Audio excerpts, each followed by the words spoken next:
যাওয়া করেন, সুবহানাল্লাহ বলেন। বাড়িতে যখন গেলেন, বাবার সন্তান ডাক দিয়ে বলে, বাবা গো, ও বাবা, তুমি প্রতিদিন কোথায় যাও রে বাবা?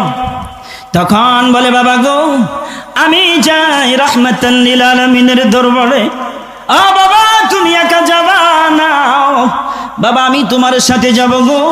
তুমি আমাকে রাইখা যাবা না, আমি এখন তোমার সাথে রাহমাতাল লিল আলামিনের দরবারে যাব। আল্লাহ নবীর সাহাবী তালহাকে, ছোট্ট ছেলে, নওজোয়ান যুবক, ছোট্ট ছেলেটাকে নিয়ে বাবা পায়ে হেঁটে প্রায় 10 কিলোমিটার দূর, 10 কিলোমিটার দূর, আপনি আমাকে কালিমা পড়ে মুসলমান বানাইয়া দেন। ছেলেটা ডাক দিয়ে বলে, বাবা গো, অল্প হায়াতের জিন্দেগিতে যত মানুষ দেখছি, তালহা বলেন, যত মানুষ দেখছি, এত সুন্দর মানুষ আমার চোখে আর পড়ে নাই। সুবহানাল্লাহ বলেন। তাহলে আমার বাবাকে কালিমা পড়াইছেন হুজুর, আমাকেও কালিমা পড়ে মুসলমান বানাইয়া দেন। সুবহানাল্লাহ বলেন। আমার বাবা কালিমা পড়ছে গো, আমি এখন কালিমা পড়ব। দুজনকে কালিমা পড়ালেন। কালিমা পড়ানোর পর বাবা ছেলে দুজন চলে যাচ্ছে। কত দূর যাওয়ার পরে ছেলে বাবাকে ডাক দিয়ে বলে, বাবা গো, ও বাবা, আমি নবীজির সাথে পার্সোনাল কিছু কথা বলতে চাই। বাবা, নবীজির সাথে পার্সোনাল কিছু কথা বলতে চাই, আপনি এখানে দাঁড়ান। নবীজির দরবারে চলে গেলেন। তালহা নবীজিকে ডাক দিয়ে বলেন, নবীজি গো, আমার বাবাকে কালিমা পড়াইলেন এবং নামাজের কথা বললেন এবং দিনের কিছু ভালো ভালো কথা বললেন, কিন্তু আমাকে তো বললেন না। রাহমাতাল লিল আলামিন বলেন, বাবা রে, তোমারে কেন বলি নাই? তোমার উপর এখনো শরীয়ত অর্পণ হয় নাই, তোমার এখনো ওই বয়স হয় নাই। তোমার যখন বয়স হবে গো, তখন তোমাকে বলবো, ও নবীজি, আমি আমার বাবার চাইতে বেশি আপনাকে ভালোবাসি। সুবহানাল্লাহ বলেন। কি বলতেছে? নবীজি গো, আমি আপনার চাইতে বেশি কি করি? ভালোবাসি। সুবহানাল্লাহ। রাহমাতাল লিল আলামিন ডাক দিলেন, তালহা, তুমি এত ভালোবাসো আমাকে? হ্যাঁ ভালোবাসি। তোমার এই যে এটা কি, কত রুবারি লইলেন, তুমি এখন চলে যাও, তোমার বাবার মাথাটা এখন আমার কাছে আইনা দাও। তালহা তরবারি হাতে নিল গো, তরবারি হাতে নিয়ে দৌড় দিছে। এখন ছেলেও দৌড়, বাবাও দৌড়। আল্লাহু আকবার কোন। ছেলেও দৌড়া, বাবাও কি দৌড়া। ছেলের হাতে কি? তরবারি। ছেলে ডাক দিয়ে বলে, বাবা, ও বাবা, দৌড়াও কেন রে বাবা? এদিক দিয়ে রাহমাতাল লিল আলামিন ডাক দিয়ে বলেন, তালহা থামো। তালহাকে থামাইয়া দিলেন।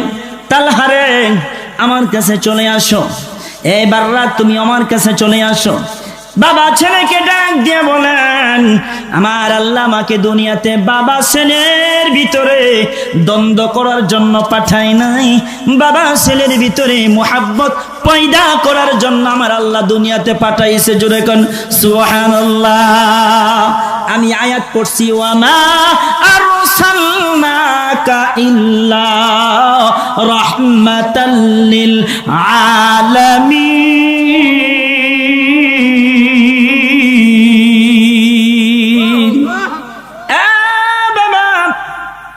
দুনিয়ার সমগ্র রহমতুল্লাহ হিসাবে আমাকে দুনিয়াতে পাঠাইছে, বাবাকে মারার জন্য পাঠাই নাই, বাবা ছেলের মধ্যে ঝগড়া করার জন্য পাঠাই নাই।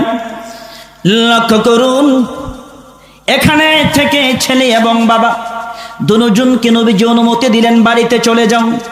তালহা আর তালহার বাবা দুজন যখন বাড়িতে চলে গেছে গো, বাড়িতে যাওয়ার পর তালহা বাবাকে ডাক দিয়ে বলে, বাবা গো, ও বাবা, মনে হয় আমি দুনিয়ায় বেশি দিন থাকবো না। বাবা, আমি দুনিয়ায় বেশি দিন থাকবো না, আমার মনের বিশ্বাস। এই কথা যখন তালহা বলছে, তালহার মা কান্না করে। তালহাও কান্না করে গো, মা এবং বাবা দুজন কান্না করে। বলেন তো দেখি গো, আপনার সন্তান যদি আপনার সামনে দাঁড়াইয়া বলে, বাবা গো বেশি দিন দুনিয়ায় থাকবো না, আপনার চোখে পানি আসবে কি আসবে না? পানি চলে আসবে। লক্ষ্য করুন, ছেলেটা বলতেছে আমি দুনিয়া থেকে বিদায় হয়ে চলে যাব। ও বাবা, আপনার কাছে আমার একটা ওসিয়ত, আপনি ওসিয়তটা পালন করবেন। কি ওসিয়ত বলো? বাবা গো, আমি যদি দিনের বেলা মারা যাই, তালহা বলতেছেন আমি যদি দিনের বেলা মারা যাই, তাহলে আপনি আমাকে আমার লাশটা এখানে রাখবেন, গোসল দিবেন, রাহমাতাল লিল আলামিনকে খবর দিবেন, নবীজি আয়েশা যেন গো আমার জানাজার নামাজটা পড়া, আমাকে নবীজির বরকতে হাত ধরে যেন আমাকে কবরস্থ করে। ও বাবা, এই নসিহতটা আপনাকে করলাম। বাবা গো, আর যদি আমি রাত্রিবেলা মারা যাই, সাবধান সাবধান, আমার নবীকে আপনি ডাক দিবেন না, বলবেন না। আল্লাহু আকবার কোন। আপনি বলবেন না। বাবা কেন বলবেন না? এই জন্যই বলবেন না, রাহমাতাল লিল আলামিনের দরবার থেকে আমি তালহার বাড়ি পর্যন্ত আসতে প্রায় 10 কিলোমিটার রাস্তা।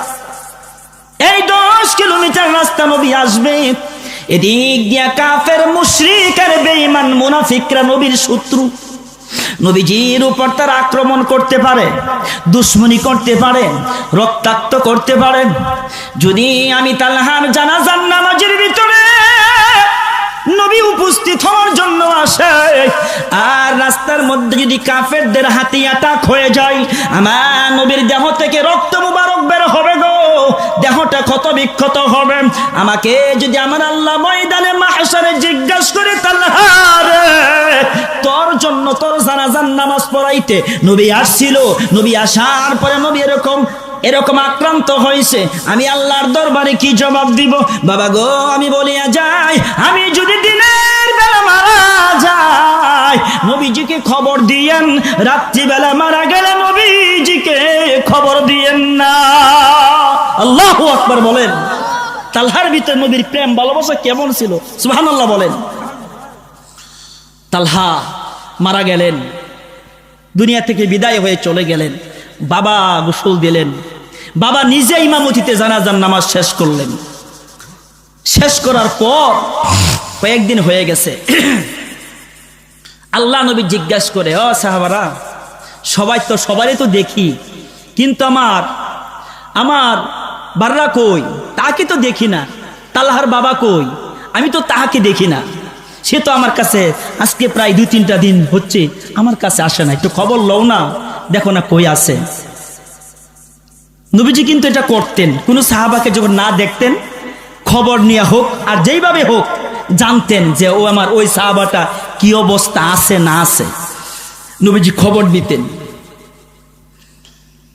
তালহার বাবা বাররা 3 দিন পরে গো নবীজির সামনে বইসা চোখের পানি ফালাইয়া কান্দে। আমার নবী ডাক দিয়া কই, বাররা রে,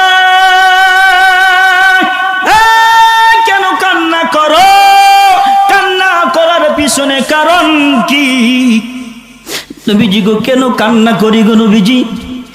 আমার কলিজার টুকরা সন্তান তালহা আজকে প্রায় 3 দিন হয়ে গেল গো, দুনিয়া থেকে বিদায় হয়ে চলে গেছে। আমার নবী ডাক দিয়া কই, বাররা রে, তোর সন্তান দুনিয়া থেকে বিদায় হয়ে চলে গেল, তুই তো আমি নবীর কাছে একটা বড় বললি না, তুই কি আইসা আমার কাছে বলতে পারলি না?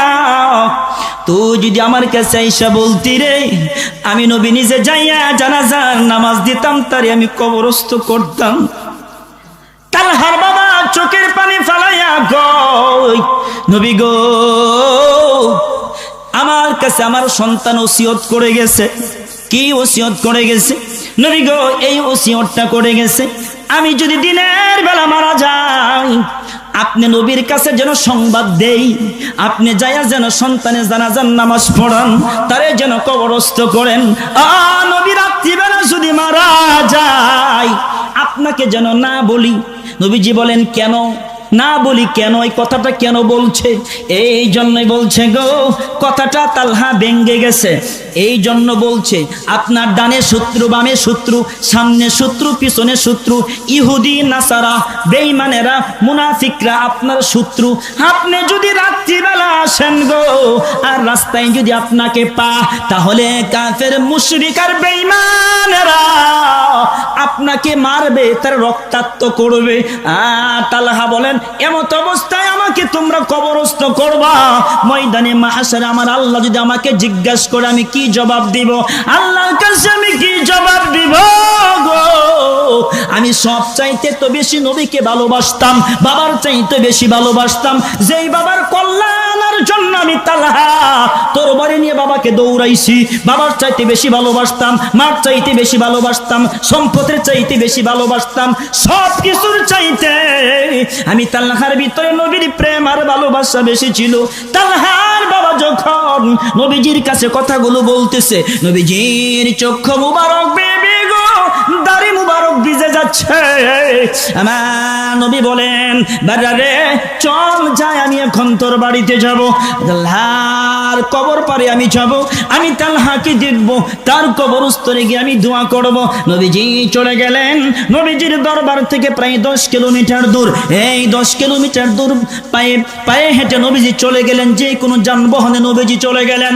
আর তালহার কবরের পাশে দাঁড়াইয়া দুইটা হাত আসমানের দিকে উঠাইয়া আমার নবী চোখের পানি ফেলাইয়া কান্দে গো, চোখের পানি ফালাইয়া কান্দে।